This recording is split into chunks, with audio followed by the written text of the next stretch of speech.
Gracias al comité organizador y a ustedes por participar. Vamos a hablar de palpitaciones, cuándo debemos intervenir. Sabemos que las palpitaciones son la percepción de los latidos cardíacos. ¿Quién no ha tenido palpitaciones en emergencias, en consultorio de cardiología, de clínica, de electrofisiología y otros servicios afines? Porque constituye el 16% de las consultas en los servicios de emergencia. Sabemos que la causa subyacente en general es una patología benigna, pero hay algunos casos en los que puede ser el primer síntoma de una patología que pueda amenazar la vida, como ser la muerte súbita cardíaca. Entonces, por eso a veces el timing es muy importante.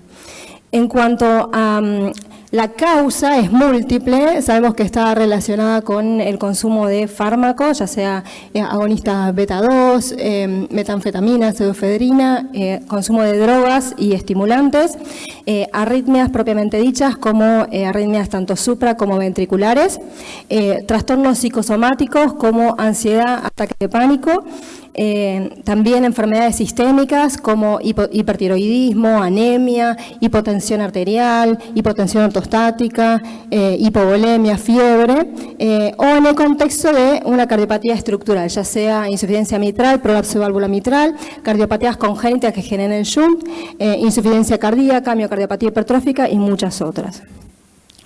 Por eso, en estos casos es importante individualizar. Cuando el paciente viene a la consulta con palpitaciones, individualicemos cada caso. Hacemos una historia clínica completa en cuanto a la edad del paciente, los antecedentes personales y los antecedentes familiares de muerte súbita a edades tempranas, el consumo de medicamentos hablo de drogas y otros estimulantes, obviamente el examen físico, determinar si está compensado o descompensado hemodinámicamente y ver si hay algún signo que pueda demostrar una cardiopatía subyacente. Y respecto al evento, es muy importante la cantidad de eventos que tuvo, la edad de presentación, si los percibe de forma regular o irregular, si es de comienzo y cese súbitos o de forma gradual, si se dan en el ejercicio, en el reposo, si tiene síntomas asociados como dolor precordial, disnea, síncope, presíncope, y si tiene atenuantes, ya sea el reposo o maniobra de Valsalva. Y eso después se integra con los estudios complementarios, electro, Holter, si tenemos prueba de esfuerzo, estudios de imágenes y resonancia si uno cuenta con caracterización tisular. Pero la pregunta era cuándo intervenir, entonces vamos a pasar a lo que nos gusta hacer a los electrofisiólogos. Acá le presento al servicio. Falta el doctor Sánchez de Bustamante, que nos va a hablar en otra charla desde Canadá. Primero quise poner a la fibrilación auricular porque es la que a la cabeza es la más frecuente y la que más se hace y la que más se avanzó en tecnología, porque se estima que 1 de cada 3 personas mayores de 55 años están en potencial riesgo de desarrollar fibrilación auricular en el tiempo. La guía de este año de la Sociedad Europea de Cardiología propone que la intervención del cardiólogo y el electrofisiólogo tiene que ser multidisciplinar y propone siglas CARE. La primera letra es el estudio y modificación de las comorbilidades y los factores de riesgo cardiovasculares. Ahí tiene que empezar nuestra intervención.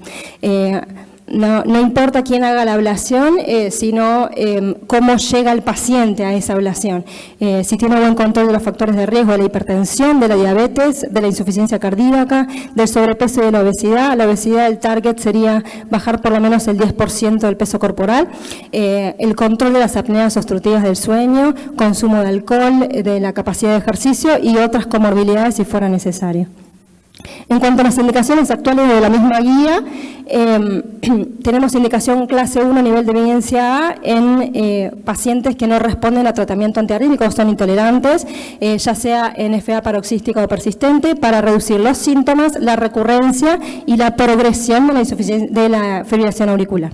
Puede ser primera línea de tratamiento en pacientes adecuadamente seleccionados, con más evidencia en fibrilación auricular paroxística, pero también hay evidencia en fibrilación auricular persistente, ahí teniendo en cuenta el tiempo en que está en NFA persistente y también los factores de recurrencia. También lo vemos en contexto de insuficiencia cardíaca, ya sea con taquicardiomepatía para revertir la disfunción ventricular o en disfunción diastólica para reducir las hospitalizaciones y prolongar la sobrevida. Eso igualmente vamos a hablarlo en otra charla. Después también se da en contexto de enfermedad no sinusal o síndrome de taquicardia bradicardia para cortar, digamos, la fibrilación auricular y poder prevenir el implante de marcapasos o optimizarlo si fuera necesario. Y en algunos casos, cuando recurre la fibrilación auricular, también tiene indicación de ablación. Hablábamos de que se avanzó mucho en tecnología, entonces esta ablación integra las distintas tecnologías, ya sea la radioscopía, lo que es el mapeo electroanatómico, los registros intracavitarios de los distintos catéteres, y también el uso de ecocardiograma intraesofágico para poder descartar complicaciones y hacer la punción transeptal. Una de las cosas que tenemos que hacer primero, lo más importante, es descartar la presencia de trombo en la orejuela izquierda, y después pasamos a lo que es la punción transeptal.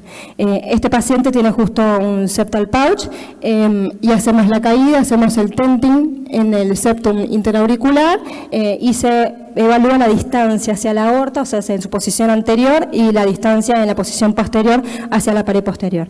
Y una vez que sabemos que estamos en una zona segura, hacemos la punción transeptal con aguja y después comprobamos el pasaje del contraste al lado izquierdo. Y obviamente después comprobamos que no quede derrame pericárdico. Acá vemos el mapeo electroanatómico pre- y posablación de una vista posterior. Del lado izquierdo vemos cómo hay potenciales eléctricos, o sea, cómo hay pasaje de electricidad en las 4 venas pulmonares, y después de la ablación del collar, digamos, de radiofrecuencia, vemos cómo quedan aisladas las 4 venas pulmonares. En la figura de abajo vemos el catéter de mapeo, que es ese que tiene figura como si fuese una raqueta posicionada en la vena pulmonar inferior derecha, y el catéter de ablación, que es este, que está posicionado haciendo lesiones en la parte posterior e inferior de la vena pulmonar. Y vemos cómo con esa última aplicación se produce la pérdida del potencial en la vena pulmonar. También es frecuente ver aleteos. El aleteo típico tiene indicación de ablación clase 1 por altas chances de éxito y baja de recurrencia, que lo comprobamos con mapa de voltaje y también con mapa de propagación, que nos demuestra cómo se despolariza la macroentrada. Y vemos que típicamente pasa por el tricúspido, visto desde abajo, desde el piso del istmo, y en la figura de la derecha en posición lateral de cómo es el giro antihorario. Y también lo vemos en contexto de aleteos atípicos, por ejemplo, en este caso, un paciente que tenía una cicatriz quirúrgica en la cara anterolateral de la aurícula derecha y cortó ahí en esas lesiones. También lo vemos en contexto de pacientes que tienen cardiopatías congénitas, en posablación de fibrilación auricular, pacientes que tienen reemplazos valvulares y demás. Y obviamente la indicación de ablación depende de la cardiopatía de base. La taquicardia reentrante nodal también es indicación de ablación clase 1. Nosotros la hacemos guiada por radioscopía, delimitamos el triángulo de Koch.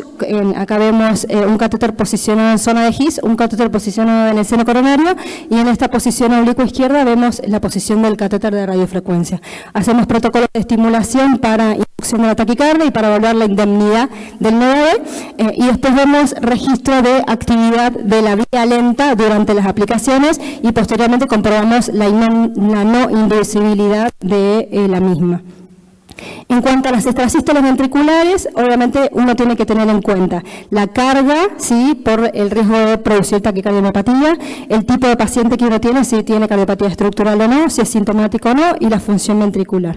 En cuanto a posiciones fáciles como lo que son los tractos de salida del ventrículo derecho o extrasístoles fasciculares, puede ser indicación de ablación clase 1, a pesar de tener función ventricular normal.